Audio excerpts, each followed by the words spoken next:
Welcome to Paranormal Latte Podcast. I am your host, Dr. Kelly Renee Schutz.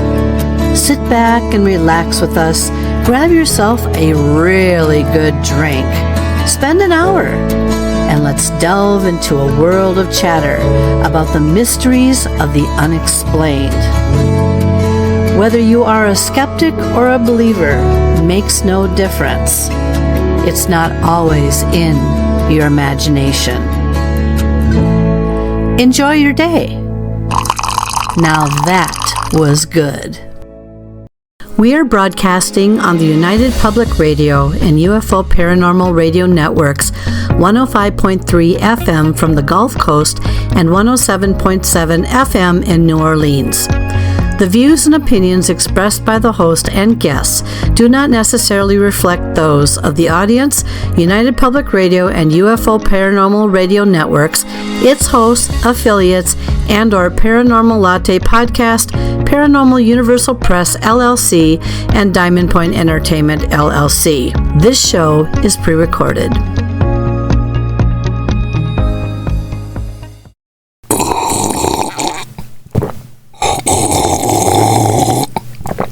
Ah, now that was good. Good day, everyone, and welcome to the first episode of Paranormal Latte Podcast. I am your host, Dr. Kelly Renee Schutz. As we spend an hour together, don't forget to grab yourself something to sip on while we settle back together for an hour in this variety show. Being this is my first show on this network, I would like to give a quick thank you to the producers who brought me aboard. This is a pre-recorded syndicated show. I hope to design it in a way that gives you a variety of segments each week that include a taste of chatter, a splash of guests, the warmth of stories, the intrigue of topics, and of course all sprinkled with silly quirks and some soothing music. Now, does that sound good? The visual of this show can be seen on the United Radio Public and UFO Radio Network YouTube and Facebook pages, as well as heard on several popular platforms.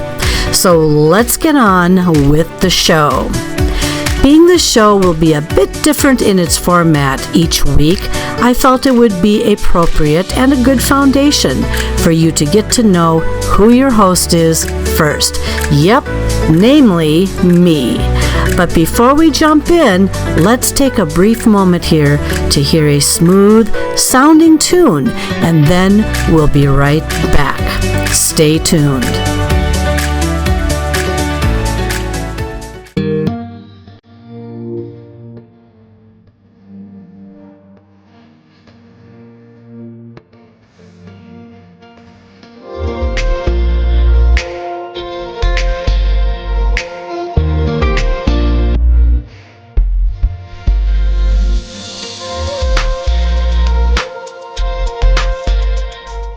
Welcome back. So let's take a moment here to get to know your host. Some of you have listened to or watched a few of my programs over the years, and some of you are just now tuning in and getting acquainted. Well, let's start from the beginning. I fell into my life as a podcaster in 2016. Years ago, I didn't even know what a podcast was.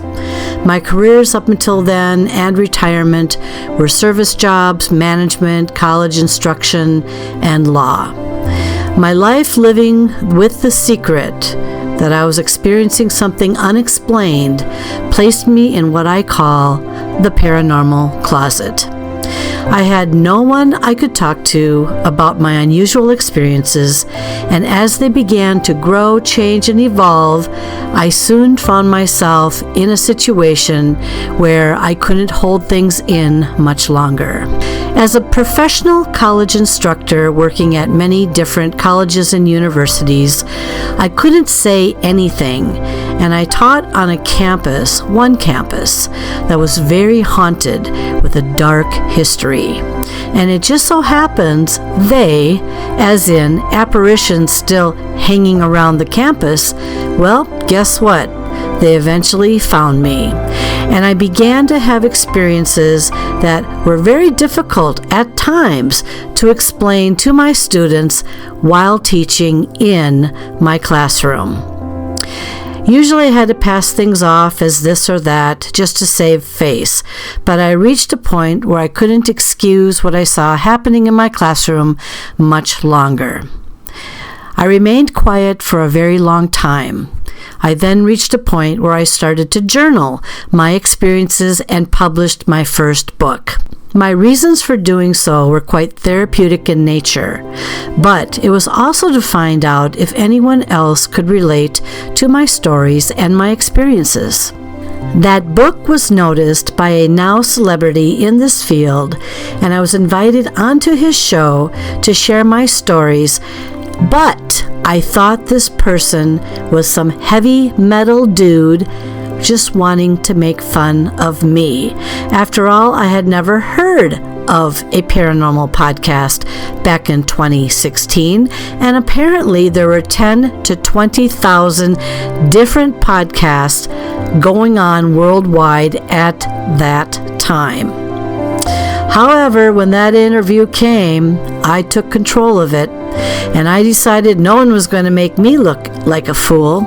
And so I didn't even give the gentleman an opportunity to ask very many questions because I was absolutely terrified of being looked at as if I didn't know what I was talking about. It just so happens 3 million listeners listened that night. It was a very credible radio station. The hosts were held in high regard and esteem, and I felt rather foolish once I found this out. At that point, others reached out and invited me to have my own radio show on their stations, and to this day I remain on several platforms and for the past 4 years have been a professional TV network host on a network called Paraflix Paranormal Plus, where you can watch me interview guests every weekend.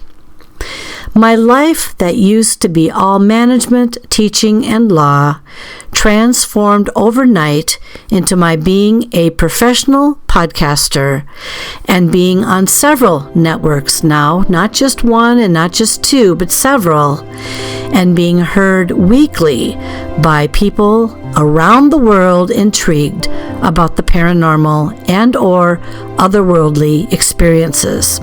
In looking back at my life, I would call myself a citizen researcher, someone who studies herself when unexplained happenings occur.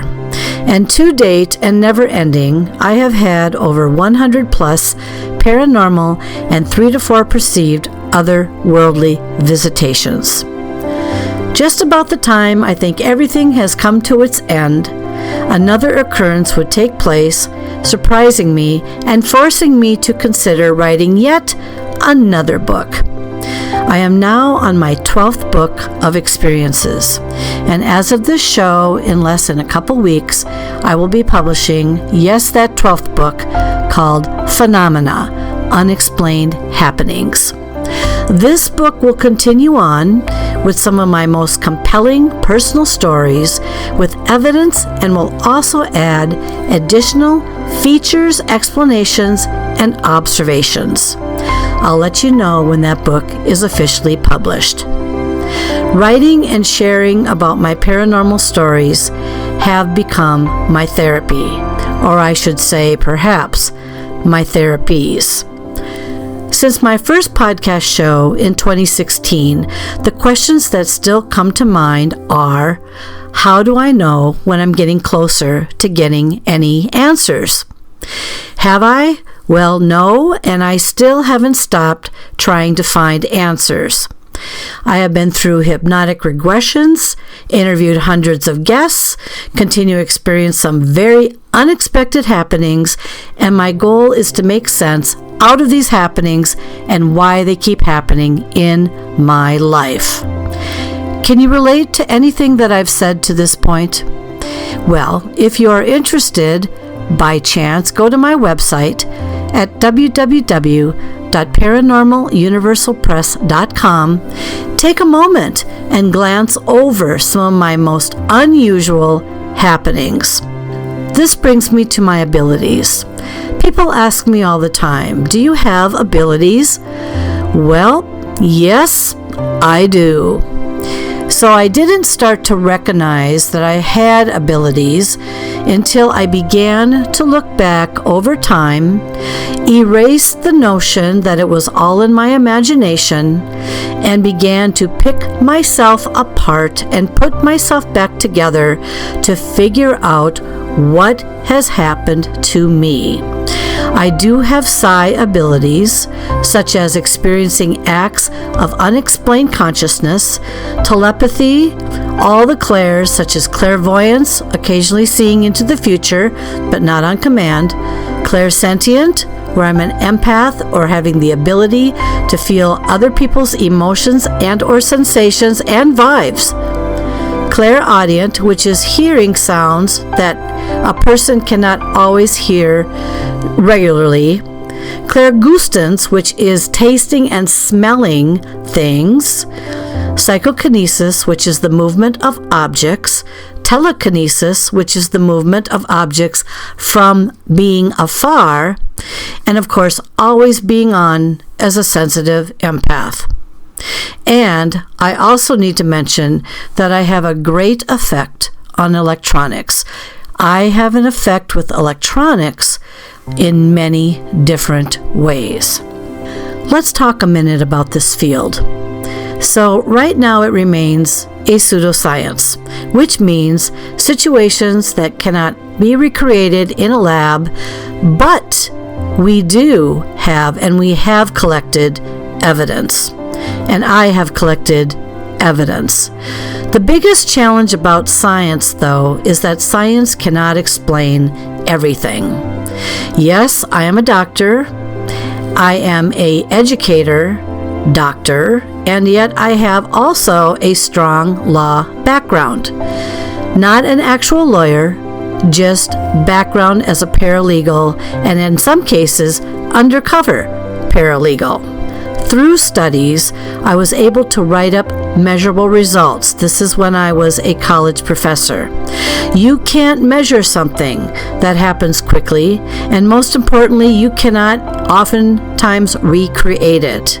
And you do not always get the same situation to happen over and over again when you are attempting to seek something out. Or are we causing these moments ourselves? Let's talk a little bit about residual hauntings. Residual hauntings are often known as replays of sounds or visual moments. Intelligent hauntings, though, is when something of an energy nature acts as if it can convince you that it's there right with you in some type of form. In other words, what it is seems to remain earthbound and goes about its own time and life and or whatever until someone might enter its territory, which may cause it to stir itself up and make itself known to that person. I have encountered over 100 different types of situations in my life, and things such as being kicked up into the air by an angry ghost, touched, channeled, levitated, marked, choked, moving objects put into trances, and my most recent hide and seek, but my most recent traumatic, almost being run over by a car without a driver.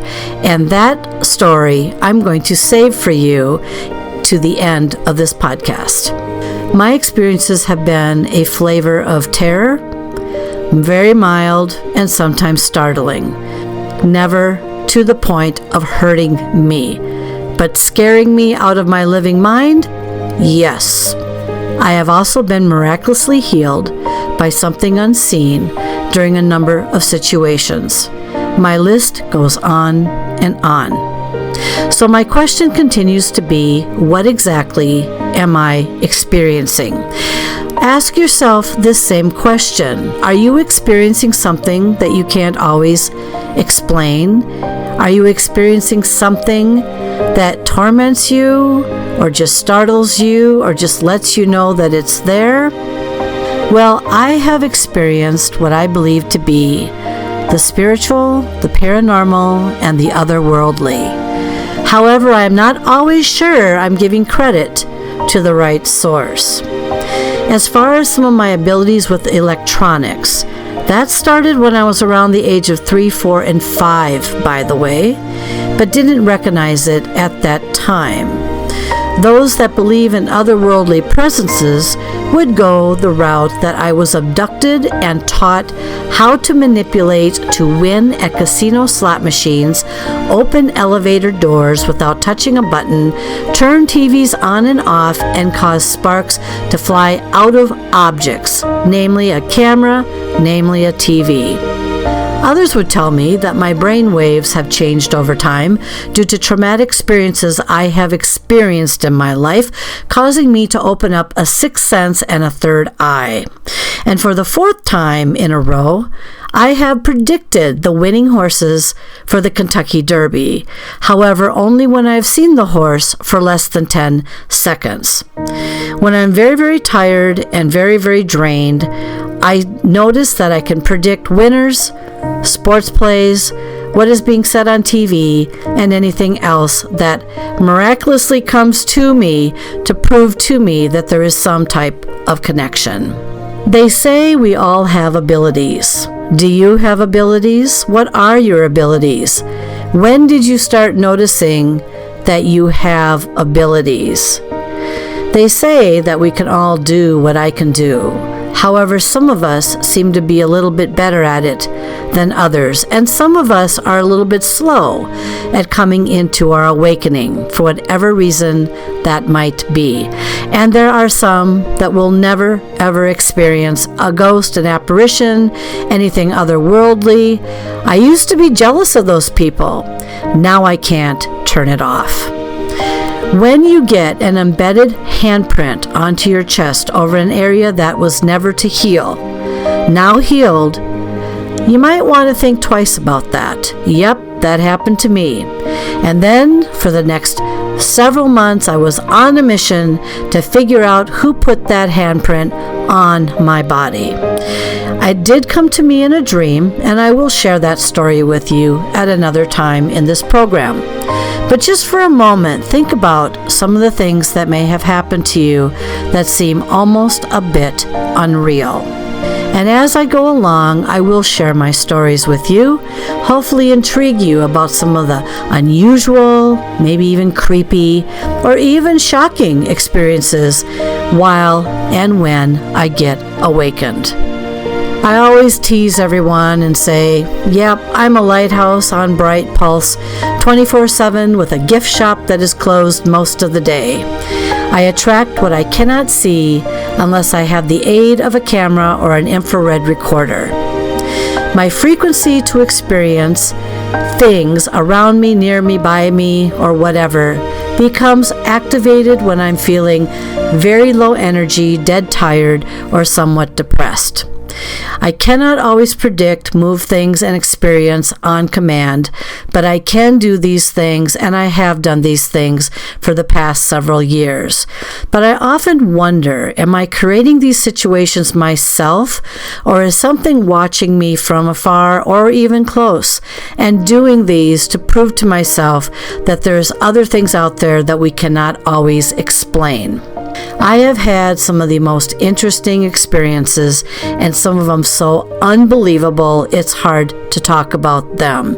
And I will share my story at some point about the ghost driver that purposely, and it was obvious, it was after me trying to run me over. There's only been a couple of cases that I know of where a car without a driver went out of control, and it was obvious they were trying to run over someone that they wanted to, of course, run over. I was just recently filmed for a movie on that very, very situation, and I will share that with you as we go along. Terrifying? Yes. Puzzling? Yes. Why am I targeted? Don't know. Am I targeted in a negative way? Not always. It just seems like whatever is around me knows that I know something is out there. Yep, experiences are definitely experiences. And if they are real to you, then they are real. There's no convincing anyone about what we encounter in our worldview because everybody encounters and perceives something differently. Only stories and situations brought to the attention of others who say, yep, something about that sounds awfully familiar, is when you have met part of your community. But where do we go with these encounters? Where do they come from? What are behind these occurrences? And most importantly, why do they keep happening to some of us but not all? All of this remains a debate and mystery. Okay, on that note, let's enjoy just another sip together and take a short break. And when we come back, let me tell you a little bit more about how my journey began as a youngster and perhaps to many of you, my story that will ultimately and has touched the world. Stay tuned. Welcome back. In this segment, I'm going to take you on a journey with me back in time. And hopefully by the time I'm done with this journey, some ideas or thoughts might be popping into your head. My journey might have begun before the age of 3. And so you think about a lot of these things and you're like, oh, malarkey.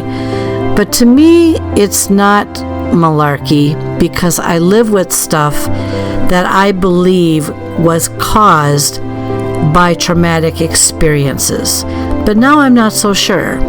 So around the age of 3 to 5, I was having dreams, and I can remember some of them actually to this day.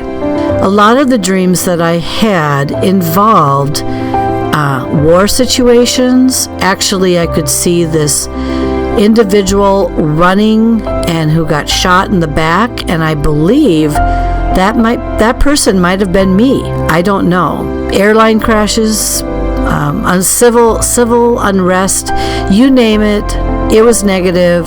I dreamt about it. But when you're a young kid like that, you want to just go into your living room and watch cartoons. You don't think about all of this other stuff because you feel you are being protected by your parents, and whatever goes on in the world around you, they'll take care of it, and you could just go about your day. So, any of you out there, can you relate to the box black and white televisions that we grew up with a long time ago? Well, we had one, but it wasn't always on cartoons, or I would go in to watch cartoons and something like a breaking news would come over the airwaves. Very interesting though, because I would stand there and I would look at the TV and I would see on TV exactly what I dreamt in my dream. Now this is a 3, 4, 5-year-old recollecting this stuff from the night before. It just didn't happen like a dream occurred and then this situation happened. No, it's you go to bed, you dream it, and then you wake up and you see it. And that became the story of my young life. So much so that I didn't want to watch cartoons anymore, and I didn't want to see what was going on the television, because believe it or not, I thought I was the one causing these situations. I do recall telling my mother about the fact that I thought it was a little odd that I just dreamt that in my dream. I saw that, but there was never a reaction from her about that. There's probably many reasons why, but I do recall growing up where things were either spiritual or they were, I don't want to use the word demonic, but something negative. And that's what we were taught in our religion classes. We never learned of anything in between. We never learned that there could be some other energies around us that we weren't understanding or were never explained. That didn't happen back in my day. Nope, not at all. So I began to think about over time why I might have been causing these situations to happen on TV. And of course, I had no answers because I didn't know how all of this worked. But when I reached the age of around, I would say 11, 12, 13, 14, that age range, there did come a time when I would wonder about the fact that I was thinking about my genetics. Believe it or not, yes. Because I noticed that I could predict things that were going to happen to people at my school. And I'm talking about individuals that were kind of brought to my attention or I observed. And I could think to myself that something is going to happen and this is going to happen. And as a result, this is going to happen. Well, guess what? It happened. And so then I was trying to figure out why nobody else could seem to pick up on either the observations or the things that were going on that would bring it to that type of conclusion. So I concluded that I must have been given a really good set of genetics. I know it sounds crazy, but that is exactly what I thought compared to my peers and other people, including older people.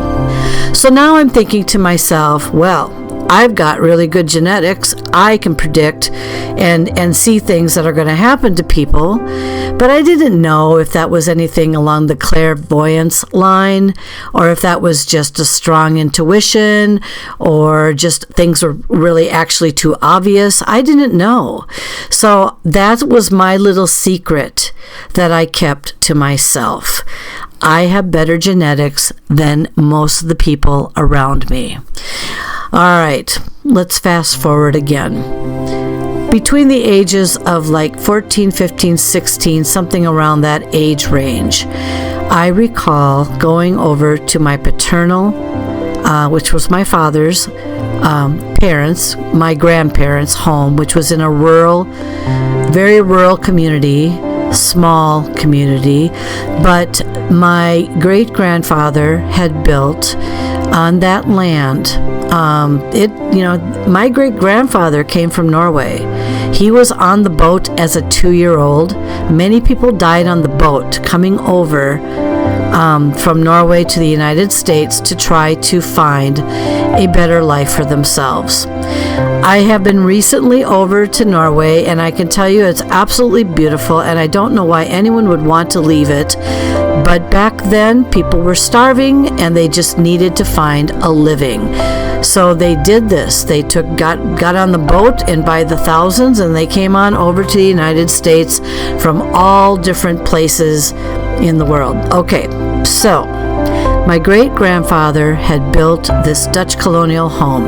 Absolutely spectacular, one of its kind, just beautiful, and premier in the county. However, to a young child, that Dutch colonial home looked a little spooky, and everything around it, the older trees, sometimes they let the grass grow a little bit too tall. Weeds, they raised, it was a hobby farm, and they raised their own meat, and they also, grew corn and the whole 10 yards. They did everything that they did when, his dad was growing up, who also came over and is my great-great-grandfather, from Norway. Long story short, there was one day when I was just outside this house, and my dad was visiting inside the house, and I had recalled, and I don't know how it came up, a conversation with some of my classmates that they had seen a ghost. they knew what a ghost was. They had a ghost in their house. They've seen a ghost. Yeah, la da da. And I became very jealous of that, because I thought, you know what? Why can't I see a ghost? What does a ghost look like? What is a ghost? Well, to a child, a ghost looks like something more translucent but in human form. That's what a young child thinks a ghost looks like. They never think for a moment that it could be invisible energy or anything along that line. Nope, that's not what we're looking for.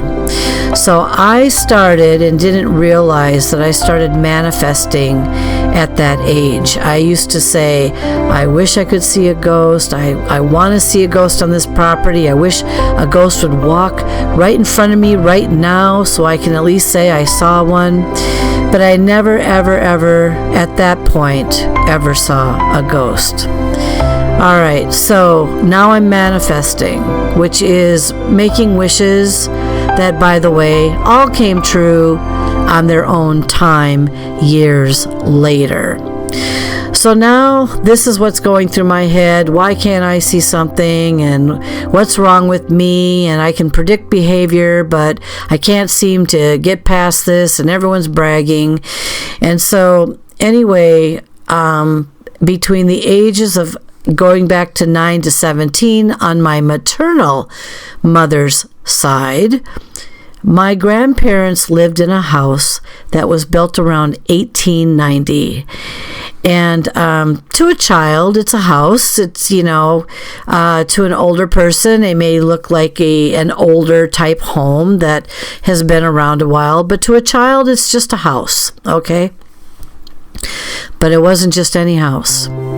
This house is where I went after school when they were on errands, and I would start sensing, feeling, and having experiences in this house that I simply could not explain.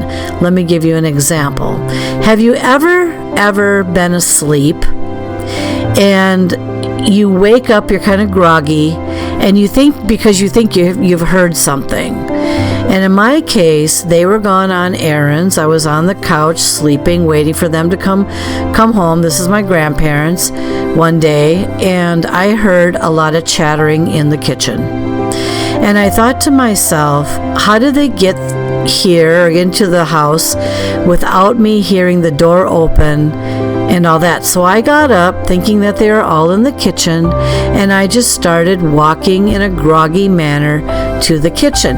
Now, I have to point something out because I just thought about it. Now, in the other segment, I talked about how I activate and I become very good at what I do when I'm dead tired. There is a connection there with me being dead tired, groggy, out of it.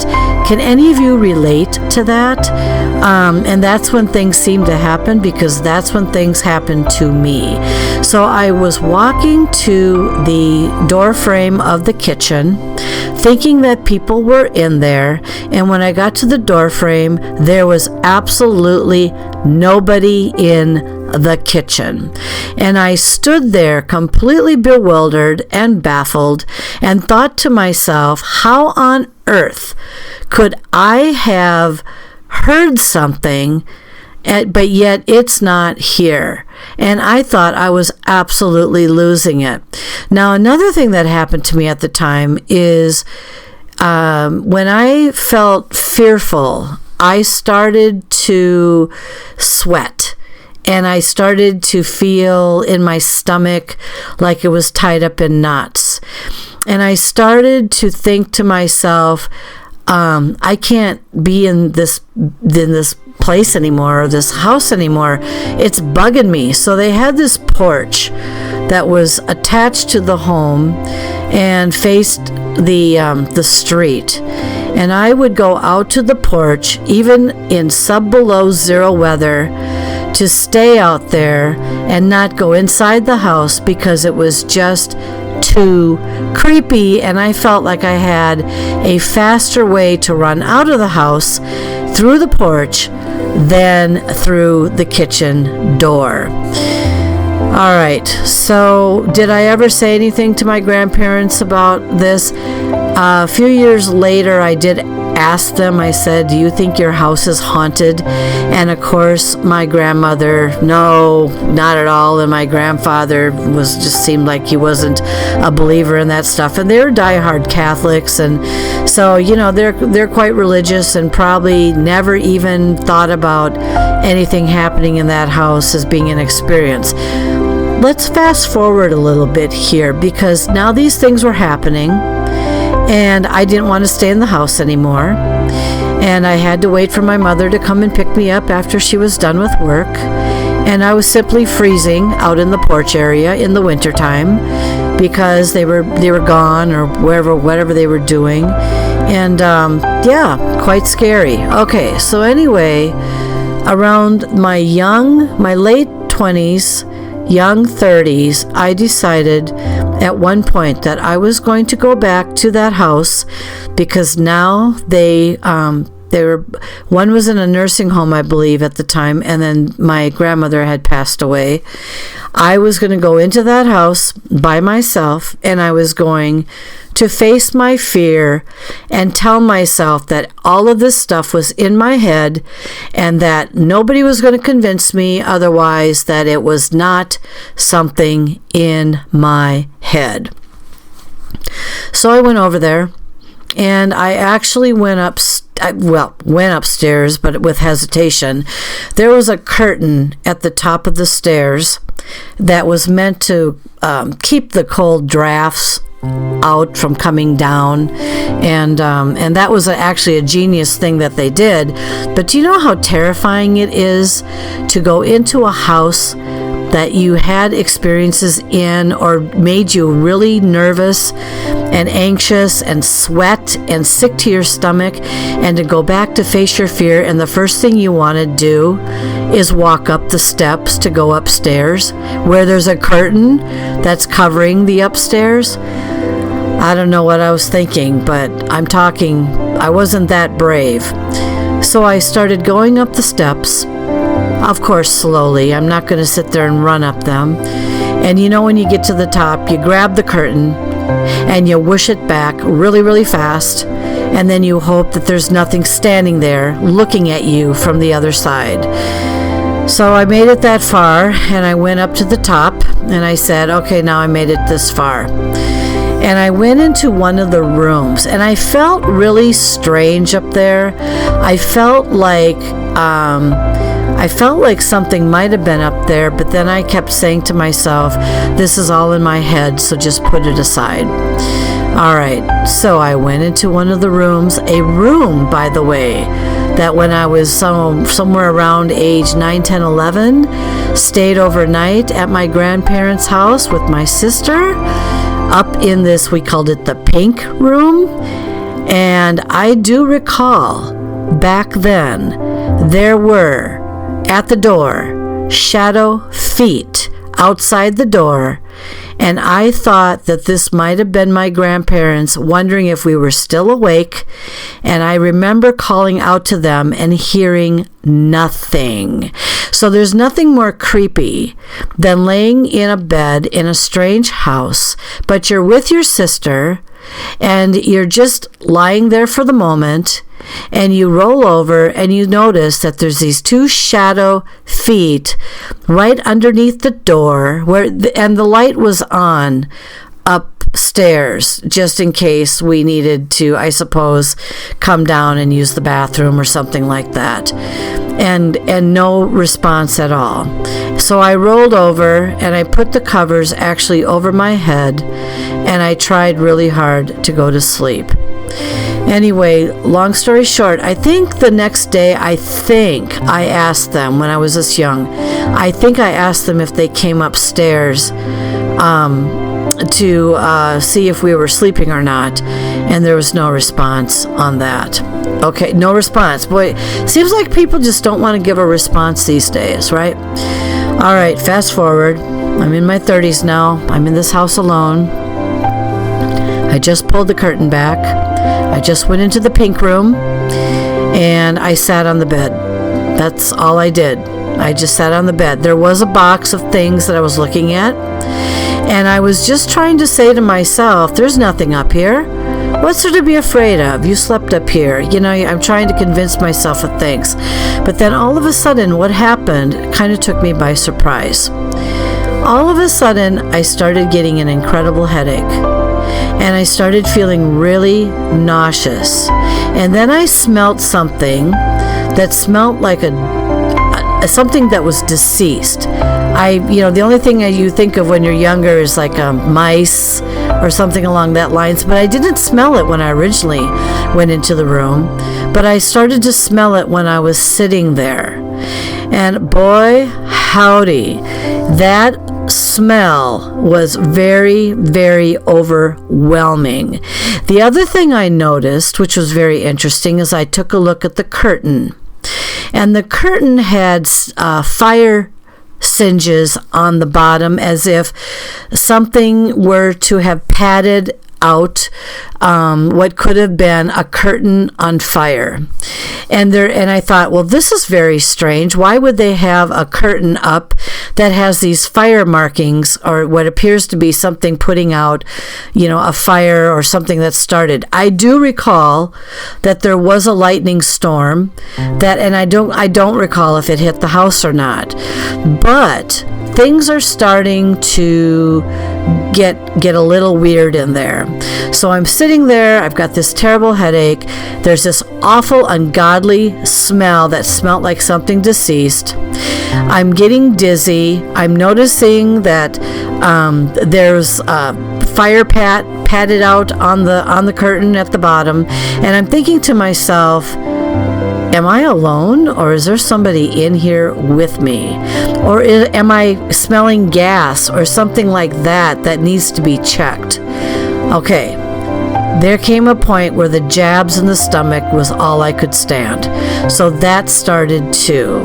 So I got up and I ran out of that house. I must have jumped over 5 steps at a time as a kid, and I tore out of that house, shut the door, and I never returned by myself to that house for at least another couple years, when we had to go through and do the estate kind of pickings of things that were in there. That has never left my mind. However, I did some research on the house. What I discovered was that back just before the house was sold, there actually was a fire that occurred in the kitchen area, the kitchen porch area. So there used to be a porch in the kitchen area, and the porch that I stayed in was in the living room area. So there's 2 porches, but the one that was in the kitchen area wasn't there anymore, but they used to have a porch there. A woman apparently who lived in the house, and I'm not sure if she was by herself, caught on fire in the kitchen and died. So she died in that house. I don't know her name, but that would be fascinating for me to go back to at least find that much out. I can't even remember how I found that out, but somehow it came to me, or somehow someone told me about it. All right, so now I'm putting 2 and 2 together. I'm thinking to myself, chattering in the kitchen, loud noises, sounds like a party, curtain upstairs, fire singes on the bottom of the curtain, somebody that could still have been existing, and not only that, these shadowy feet prints that were underneath the door where no one ever responded. I'm now putting all of this together, and I am not the only person in my family as a kid that noticed that something felt a little off in that house. But no one would ever admit. My mother, my grandmother, my grandfather, you didn't talk to him about that stuff, but nope, no one ever said my house could be haunted. Sometimes when you live in your own house, you don't see things, so you don't feel things, because you are the energy and the presence in that house. So it's very possible that they didn't ever experience anything. However, it's also possible that they did, but they discounted it as something else. Very interesting, huh? So when we had Pickings Day from their estate, there were a couple crazy things that happened that can never be explained. Something that also wanted to hang around during that day, or better yet, was it something that I was also doing that I didn't realize? Let me explain. So my sister had noticed on their bed, in their bedroom, a music box.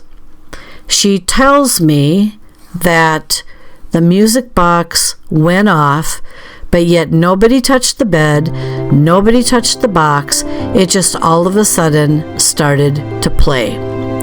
That freaked her out, I think, and then I don't know if she went to another room or whatever at that point, but that kind of weirded her out a little bit.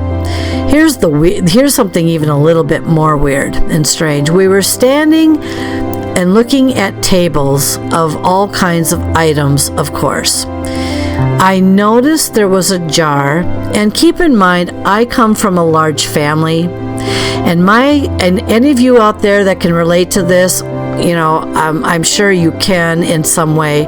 My grandfather saved us all kinds of dental bills by taking a wrench or whatever, a string or whatever you want to talk about, and pulling out the teeth, our teeth that was about ready to fall out but wouldn't fall out.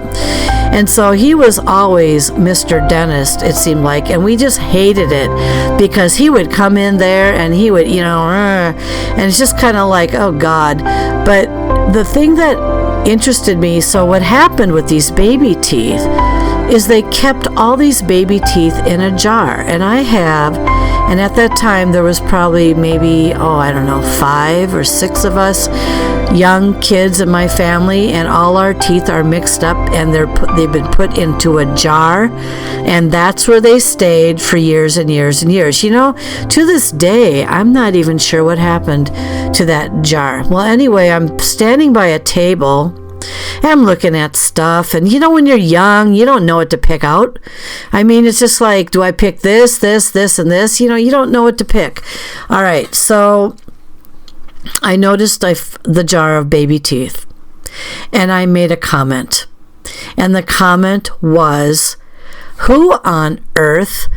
why on earth do they keep these baby teeth? I don't know if I said disgusting or gross or something like that. And as God is my witness, and I kid you not on this is a true thing that happened. The baby jar with the teeth in it jumped on its own. There was no movement. We were all just standing very still. So there was absolutely no movement and no vibration, by the way, that would have caused the jumping of this jar with the baby teeth. And it actually came toward me. And I thought, oh my God, how you just get like startled. I said, I'm not touching these baby teeth. And I just, I don't think I even really brought it to anyone's attention. I've told people about it once in a while, but I just took the baby teeth and I thought, okay, well, maybe there's a vibration in here, or did I somehow have a connection with that bottle? And because I am psychokinetic, given the right conditions, I can move things from what I know of myself. Did I actually move that baby jar full of teeth, or did something that started the music box want me to know that, and my sister to know, that there was a presence on that day? You know what? It could have been my grandmother. I'm not even sure. I'm not sure if because some of these things were important to them back in the day. And it is very possible that the one that threw the baby jar at me or whatever after I noticed it could have possibly been my grandmother, or it could have been this ghostly, negative. It was more negative, like angry sensation or energy that was flitting around the house. I don't know. But I do know that some of these things just seem too quirky and very interesting. So now we've had all of these experiences up to this point. I was physically attacked in this home. Now I go back to my dad's and my grandparents' property. And what had happened around my 30s still, there was a tornado or a straight line wind that actually ripped through the rural area of which this house lived in. Very common, very typical.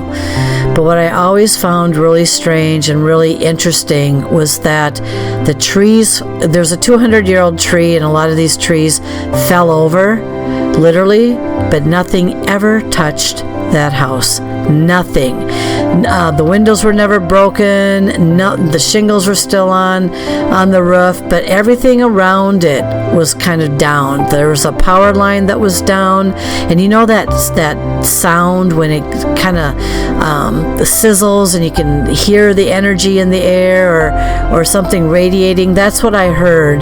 So I had to be very, very careful where I stepped, because I was there by myself, and I took my camera just to see if there was any damage to the house so I could report it to my dad. And I wasn't there very long, because once again, remember, this is the property I wish to have seen a ghost on. So I was going around the house, and the house itself was locked, and I would have been too scared to go into that house by myself, because remember, the creep factor was about 10 out of 10, and there was no way that I wanted to go into that house by myself. No way, no how. And I always had my dad go in there with me afterwards, because I was just that creeped out. Long story short, I was taking pictures, and I noticed nothing at the time. And I photographed the home, and then all of a sudden I heard a really unusual or not unusual sound. There was no sound. It was dead quiet. That's what got me all of a sudden too. I have noticed in my life that when I'm in situations that have no sound, literally anywhere, that's kind of a situation where you're not alone either. It's very interesting. The birds weren't chirping. It was like I was standing in a hole, or I was standing in something surrounding me that wouldn't allow any sound to come near me. It was very interesting. So I brought my film, a regular print film camera, because I have the image on the negative, and I still have the negative. And they printed off the pictures, and I noticed in the upper window, I said, well, how did a ball get up and stay in that upper window? What's in that upper window up there? Because I thought the house was clear. Who missed that? What is that? Well, that's when I got my first laptop, and I blew the picture up. And what it was, believe it or not, was a little girl and an older man, and they're both looking right at me. And I show this picture all the time, and it's also on the internet. You can find it if you want to look at it. I show it at conferences. And the little girl looked like she was around 6 years old, 7 years old, something like that. The older man looked like he was in his later 70s. And I said, oh my word, what on earth? I said, apparitions. It really was haunted.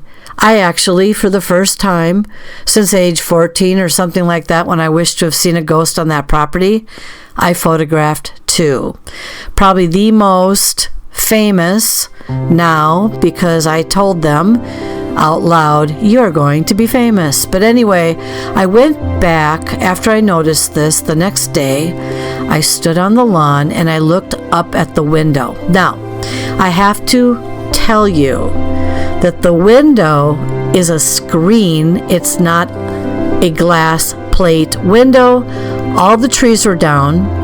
It would have been impossible for anything to have reflected in the manner in which it did, and I ran it through 100 filters, and sure enough, still a little girl and an older man who had a mustache, glasses, chin, forehead, a little bit of hair. The girl, part down the middle, smiling right at me, and guess what?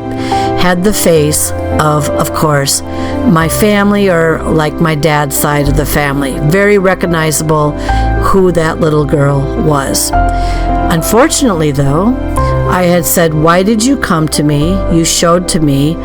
Do you have a message for me?" And this is when I learned I was telepathic. The message was that the genealogy was wrong. And I said, and it wasn't male that came to me, it wasn't female. It just sounded like a voice. It said, the name of the little girl in the genealogy is wrong. And sure enough, guess what? It was. The little girl's name was Mary. And I identified her as Lily because for years and years and years and years and years, I wanted to see this foster child, Lily, that my great-grandfather adopted back in the day. And she also passed away at a very early age. So I thought that that was her, but it wasn't. And due to the part down the middle and the face and everything, and I managed to match up the face, it was Mary after all. And ever since that moment, by the way, I never was able to recapture them in any manner ever again, but I believe once in a while her energy plays in that house. Now I've got to also tell you, she didn't die in that house. She died 2 miles down the road. So then I had a couple readings done to try to figure out who the older man was that was above her. One person said that was her doctor because the doctor was distraught. She died around the age of 10 and he couldn't save her, and he just absolutely was distraught. The other one said, that is your great-grandfather, the one who she travels with periodically and to the house. Now, that house was burned down. It had to be burned down a couple years ago. It was rotting, it was still a tough house, but it was rotting. But I spent many, many, many times over there ghost hunting, searching, whatever you want to call it, and had other experiences there, not just the little girl and the man, but it seemed like, to me, it attracted energies from various places as well, including inside the barn. And on this note, there is more yet to come. And next week, we will continue this discussion. We will probably bring in a paranormal topic. We could actually have a guest that joins us. And so on that note, we will continue this discussion. Have a great day, and don't forget to join us next week. Thank you for watching and listening to Paranormal Latte Podcast. We have been broadcasting on the United Public Radio and UFO Paranormal Radio Networks, 105.3 FM from the Gulf Coast and 107.7 FM in New Orleans, as well as several listening platforms. The content, music, and creative sound effects as heard on Paranormal Latte Podcast are copyrighted and licensed commercially to Dr. Kelly Renee Schutz. Please do not reproduce in any manner without the express permission of Dr. Kelly Renee Schutz, Diamond Point Entertainment, LLC, Paranormal Universal Press, LLC, Paranormal Latte Podcast, and or any affiliated networks such as the United Public Radio and UFO Paranormal Networks. The opinions and information expressed by the guests, hosts, and sources as heard and seen on the Paranormal Latte Podcast are not necessarily those of Diamond Point Entertainment, LLC, Paranormal Universal Press, LLC, Paranormal Latte Podcast, and the United Public Radio and UFO Paranormal Networks, as well as their producers. Although the content of the shows may be interesting, the information and opinions within are deemed for entertainment purposes only. Subscribe to continue your enjoyment and interest, and thank you for making Paranormal Latte Podcast part of your day. Now that was good.